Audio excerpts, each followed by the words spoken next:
en las calles y la sinagoga a los 28 años, levantando siempre el ánimo del pueblo, declarándole sus derechos y aclarando la ley.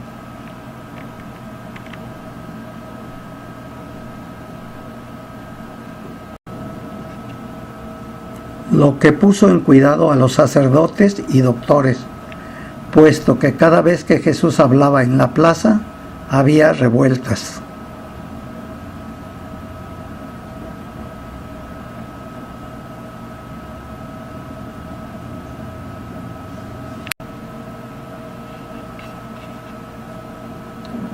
Y protestas contra los sacerdotes y poderes, empezando a formarse partidos revolucionarios.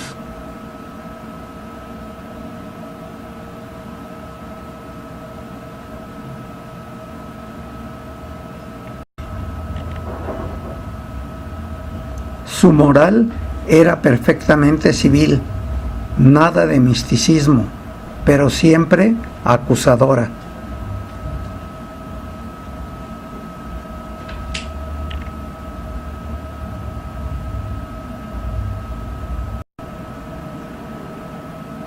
Su doctrina de progreso y amor al hermano, que son todos los hombres, y declarando que no había privilegios en la ley para nadie.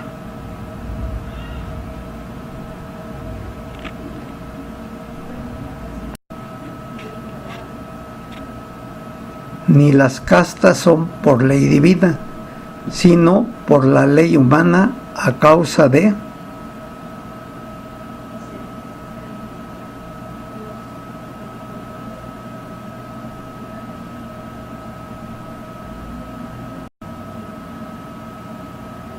las concupiscencias de los sacerdotes de los falsos dioses, que no eran Jehová ni Elí.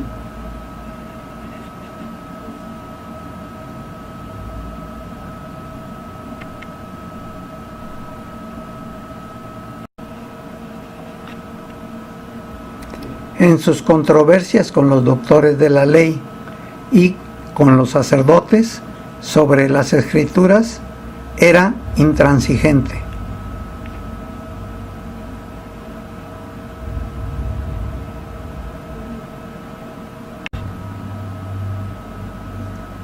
Y nunca quedó vencido, lo que exasperaba a aquellos y soñaban con su muerte.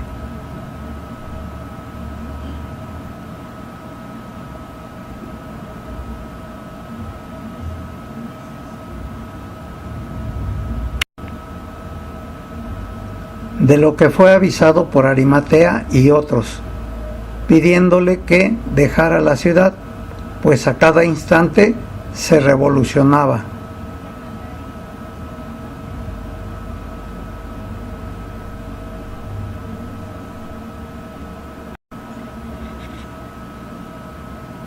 Y convenía que para alargar sus días se saliera de aquel nido de víboras.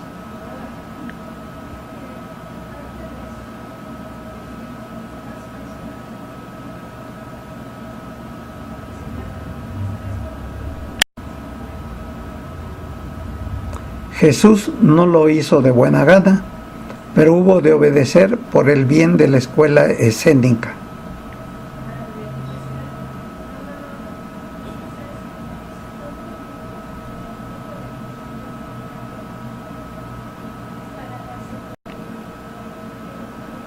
Ya Jesús va de pueblo en pueblo y ejecuta actos simples de poder psíquico magnético, acompañados de la botánica, para curar enfermos.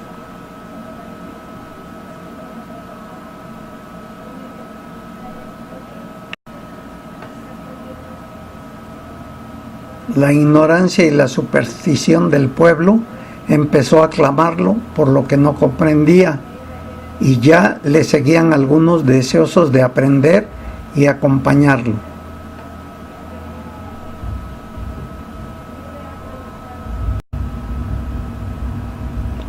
Ha reunido un día un gran número de oyentes y les habló de las cosas que le podían comprender de las doctrinas Vedas.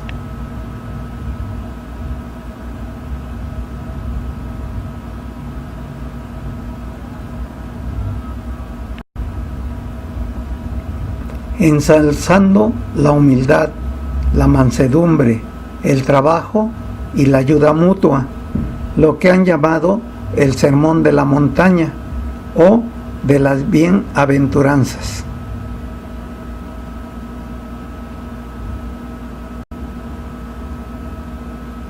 En esos días supo que había otro que predicaba el juicio final y anunciaba la venida del Mesías en el Jordán.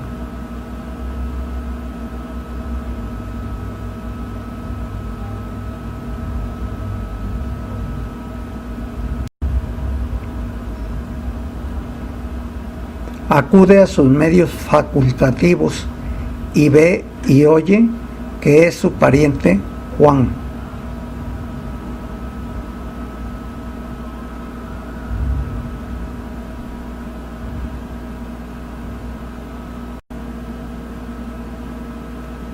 Y que se enlazan ambos en la misión. Desde ese momento empezó a transmitir su pensamiento, telepatía, a Juan.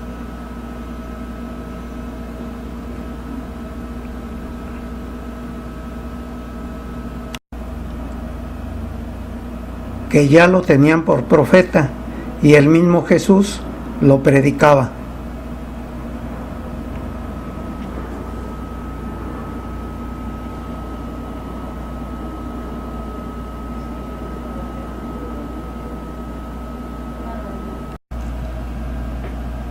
Los escribas le preguntan si el que clama en el desierto y predica en el Jordán es Elías resucitado. Jesús contestó: la voz es de Juan, mas el espíritu de Elías.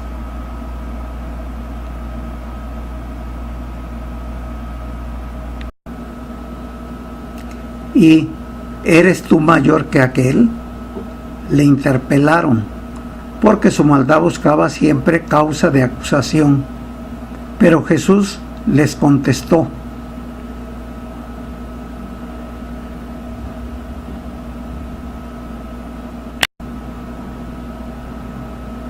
delante de mi Padre y de nuestro Padre, todos somos iguales y cada uno cumple su misión.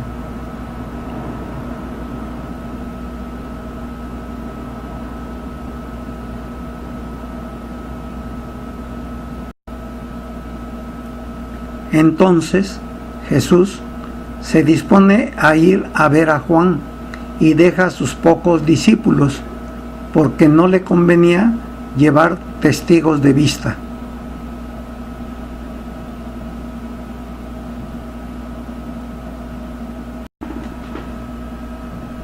El día que Jesús ha llegado al Jordán, donde Juan estaba metido en el agua con su extraño traje,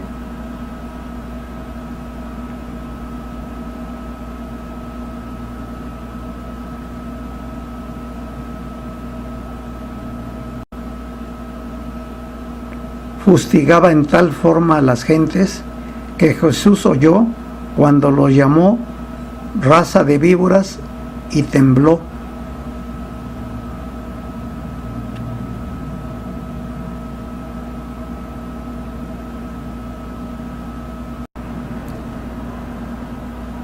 Porque Jesús conocía mejor que Juan la maldad de los supremáticos y no perdonarían a Juan, ya que a él, por mucho menos, le había sido preciso abandonar la ciudad.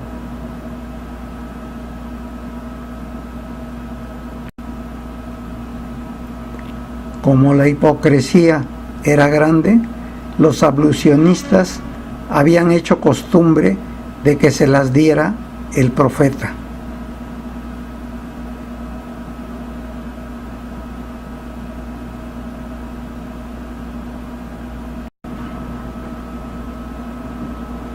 Lo que Juan hacía con gusto, para así tener más autoridad de reprender.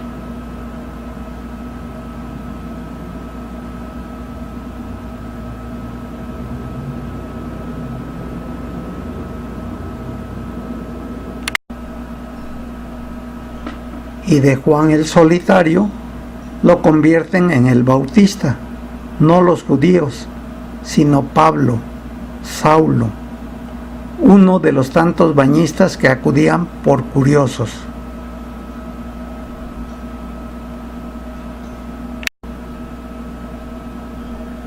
Pero éste, sabiendo que era su condiscípulo, por hablar con él, tomó las abluciones.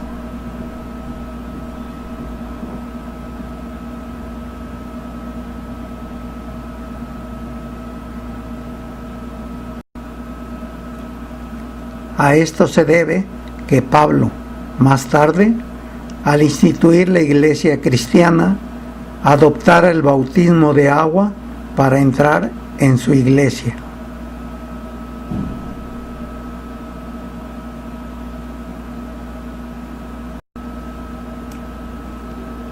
Que luego la católica lo haría sacramento de necesidad, en lo cual no tiene parte ninguna Juan.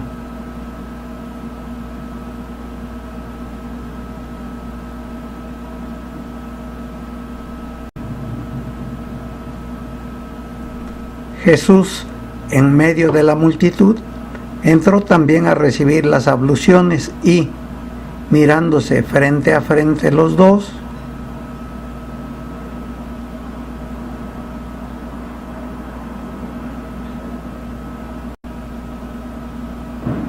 en su videncia se vieron, y Jesús le dijo: es necesario que hablemos.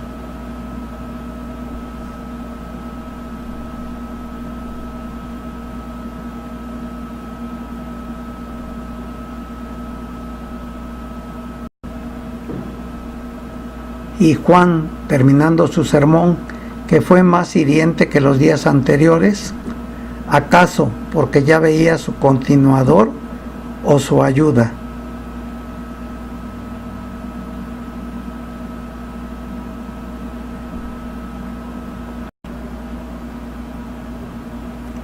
Arremetió ese día contra la impostura de los sacerdotes y el libertinaje de los magnates.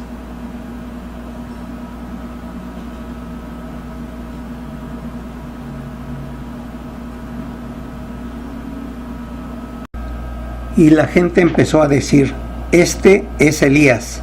Lo que Juan aprovechó para decir: yo vengo a preparar los caminos al juicio, y detrás de mí viene el que quita los pecados.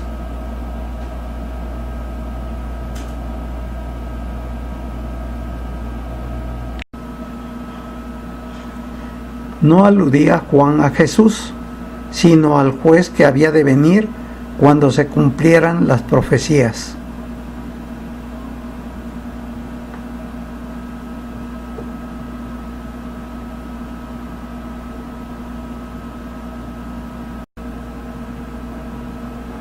Juan sabía que estaban él y Jesús en la mitad de los tiempos señalados por Isaías.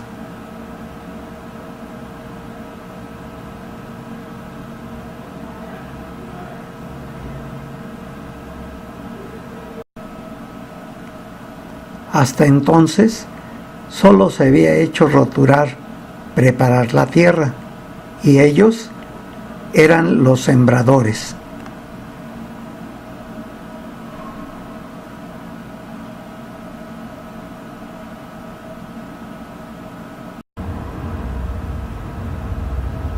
¿Cómo podrían pretender recoger la cosecha? Por esto, luego, Jesús hizo la hermosa parábola del sembrador.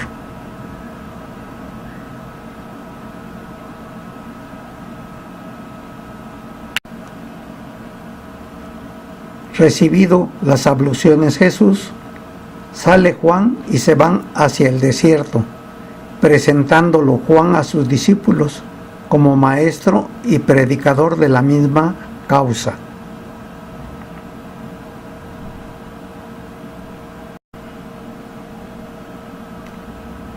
Y combinaron el plan de seguir Juan reprendiendo los vicios de los grandes.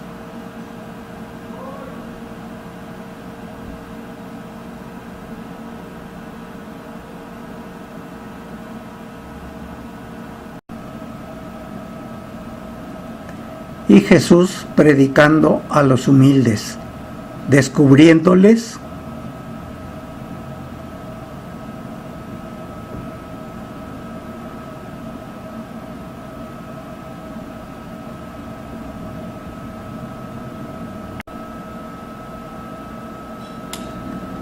uno, los secretos del juicio venidero.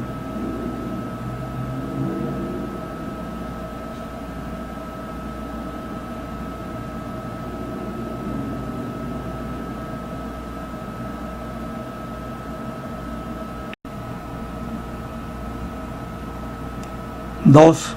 Anunciar la venida del juez a sentenciar vivos y muertos.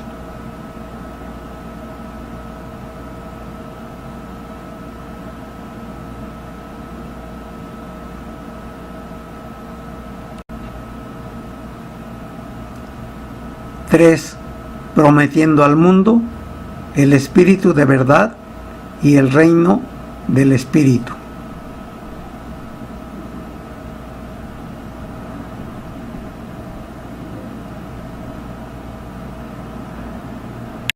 Jesús, con segura profecía, le dijo a Juan: si sigues tan fuerte con tus acusaciones a los grandes, mucho me temo que no volvamos a encontrarnos, pues esos no perdonan nunca.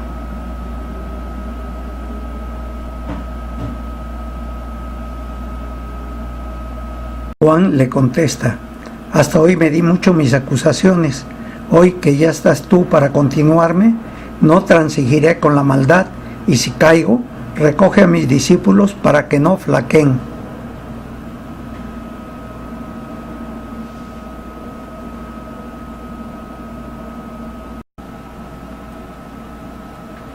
Jesús se despide y vuelve a Tiberíades, tratando entonces de formar un grupo de discípulos a quienes enseñar los secretos de la doctrina.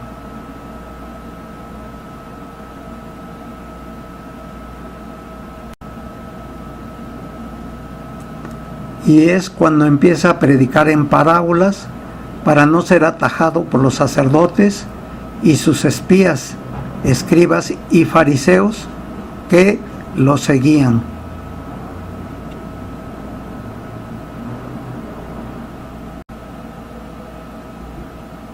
Los que en cada curación que se le ofrecía por el magnetismo, el psiquismo y la botánica,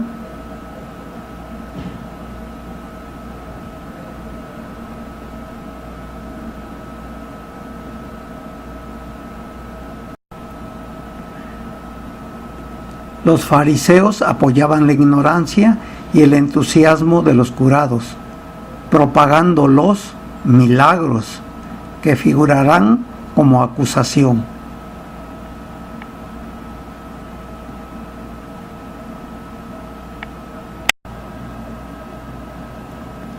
En este tiempo ha recibido Jesús avisos de su madre que, en su facultad medianímica, veía los peligros de su hijo.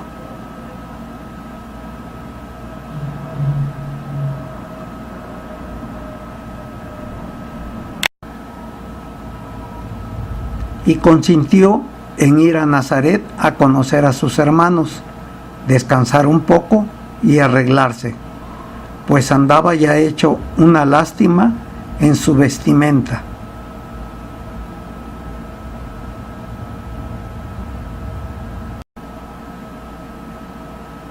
Su entrada en Nazaret, en esas fachas, ocasionó algunas mofas que predispusieron al pueblo contra él.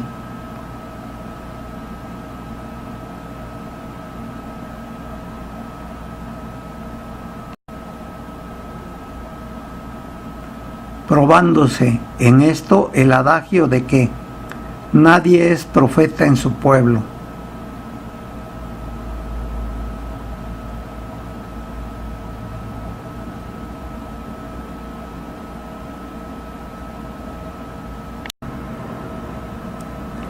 Reunido el consejo de familia para disuadir a Jesús de su vida nómada, no lo pudieron convencer.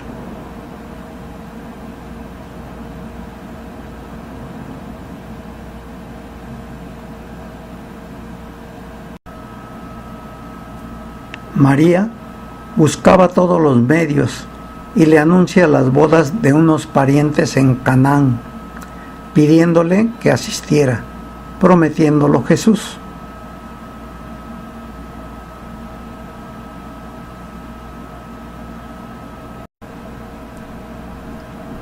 Pero quería volver a sus discípulos antes, para que no se enfriaran en la fe, y porque entre ellos había algunos parientes de los futuros desposados.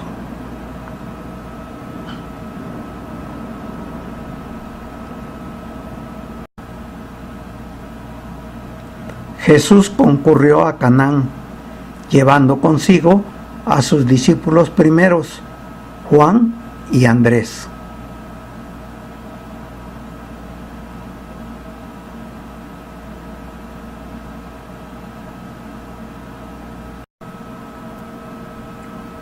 En las bodas se consumía demasiado vino y había una combinación tendiente a que Jesús se embriagara.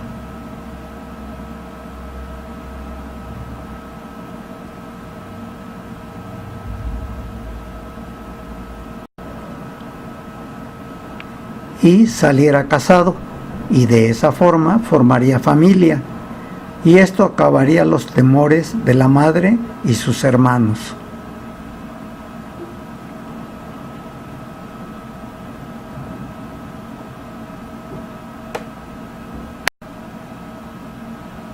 Pero Jesús, cumplido su deber y saludos a los desposados, hablándoles del deber de unos para otros,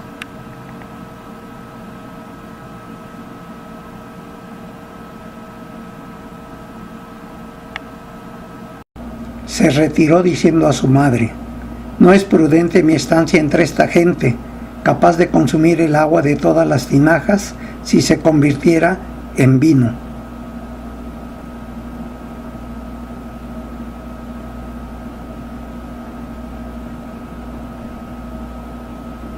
Lo que mal anotado por el calenturiento Juan, exdiscípulo de Juan el Solitario, dio motivo a los intérpretes maliciosos para hacer el milagro de convertir el agua en vino.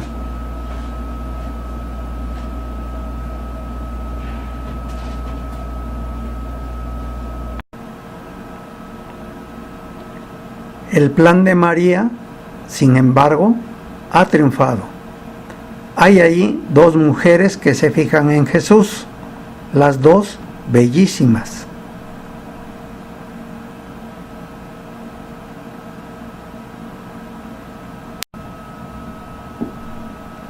Pero una, Susana, hermana menor de Gamaliel, por sus prejuicios de clase, no se manifiesta y queda en el secreto.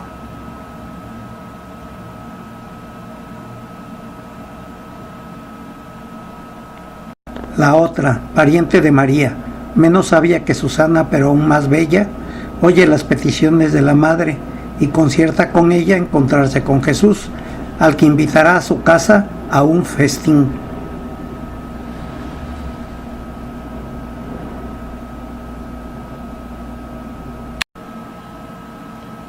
Es María de Magdala, que no es verdad que fuera una mujer de vida pública. Era una mujer exuberante de belleza y toda ternura.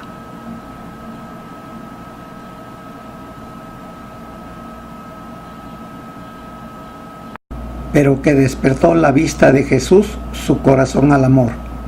En el convite en el que se encontraba también Susana y muchos otros,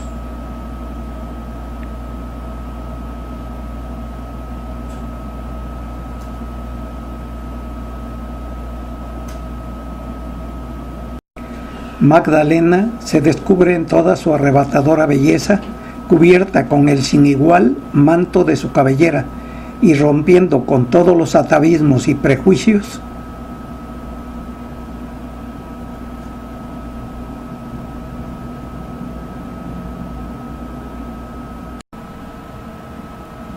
se tira a los pies de Jesús, suplicando perdón por tal hecho, pero ofreciendo su amor para la seguridad de su vida.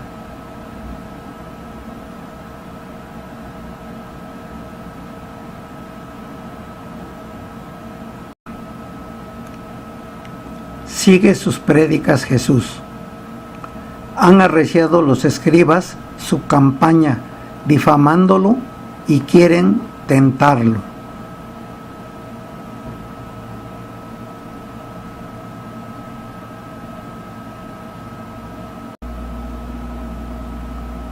Presentándole para que la juzgue a una mujer adúltera, previniéndole que la ley la condena a morir apedreada.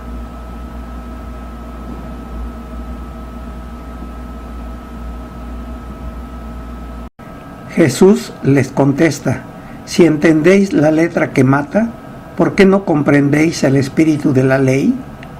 ¿Habrá de ser el juez menos limpio que el reo?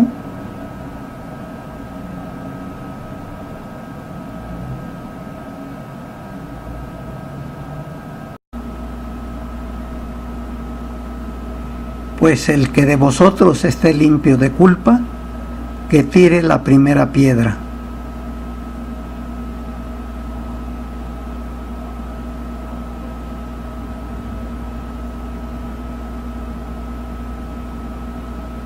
Esta suprema filosofía, cruda, austera, acusadora, desconcertó hasta el anonadamiento a los escribas.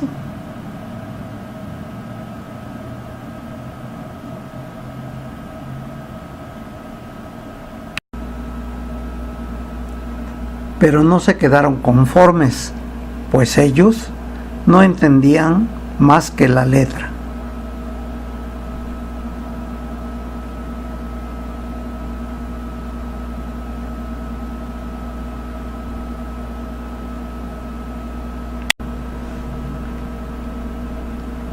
Lo que ocasiona la sentencia: la letra mata al espíritu de la ley. Sois duros como la letra hecha en la piedra.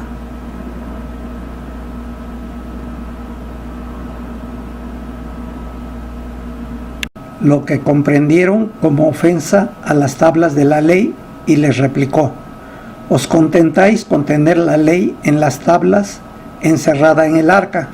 Pero yo tengo la ley en el corazón.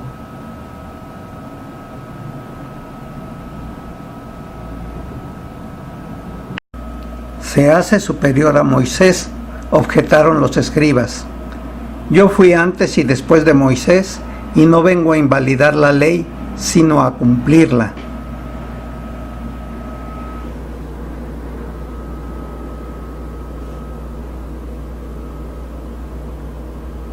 Y llamó Jesús a muchos niños que allí había, y no los dejaban acercarse, y dijo a los que le rodeaban: dejad que los niños se acerquen a mí.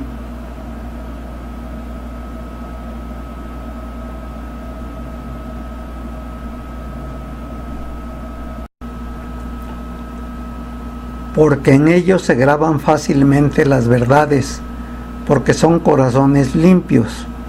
Lo que era despedir a los importunos.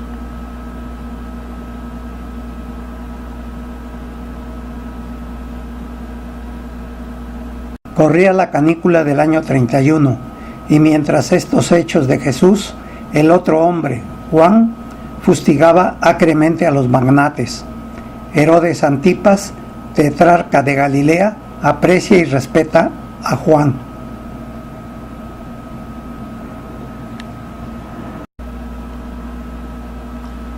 Pero éste reprende a Salomé por su vida ilícita con Antipas.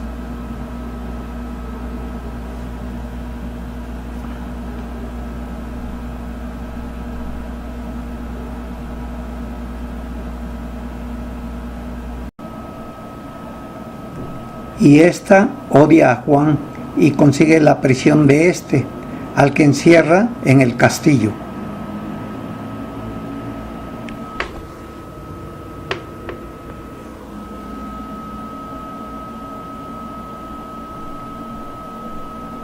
Juan pudo mandar a sus discípulos que avisen a Jesús, y éste lo comunica a sus discípulos, los que se oponen a que Jesús vaya, temiendo que le suceda lo mismo.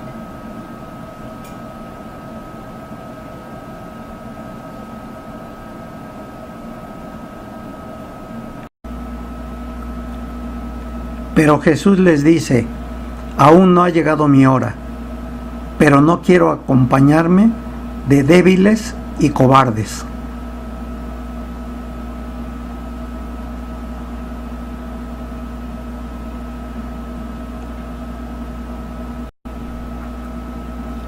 Y partió, dándose maña para penetrar en la prisión. Jesús trata de idear su libertad, pero Juan ve que nada hay que hacer y se abrazan.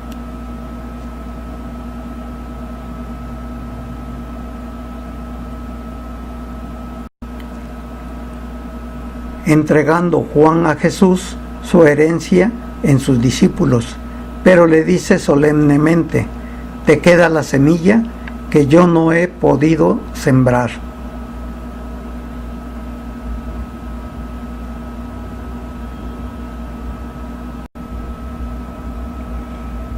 Pero date prisa, Hijo de Dios, que también tus horas están contadas. Y Jesús salió de la prisión.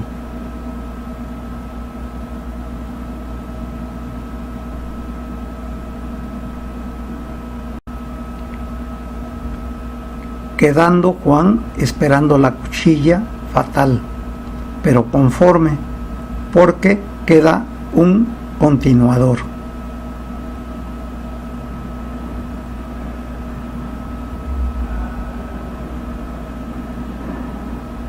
Jesús quiere hacerse oír de todos y en todo, y se reconcentra en su espíritu y resuenan en sus oídos las palabras de Juan: date prisa, Hijo de Dios, que también tus horas están contadas.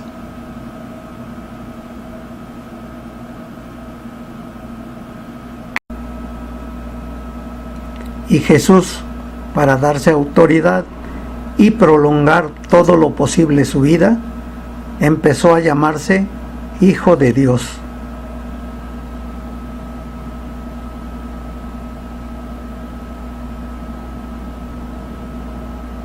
Y se agitaba en la predicación del juicio venidero, e hizo la parábola de la siega, la separación del trigo y la cizaña, y la de la vendimia.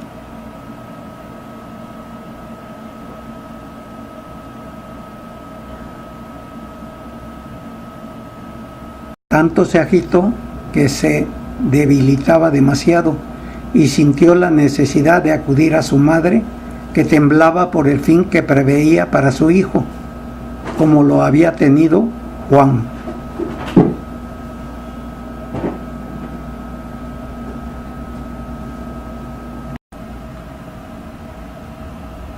Era el último reducto que le quedaba a María, y ya Jesús en casa le rodean todos sus hermanos.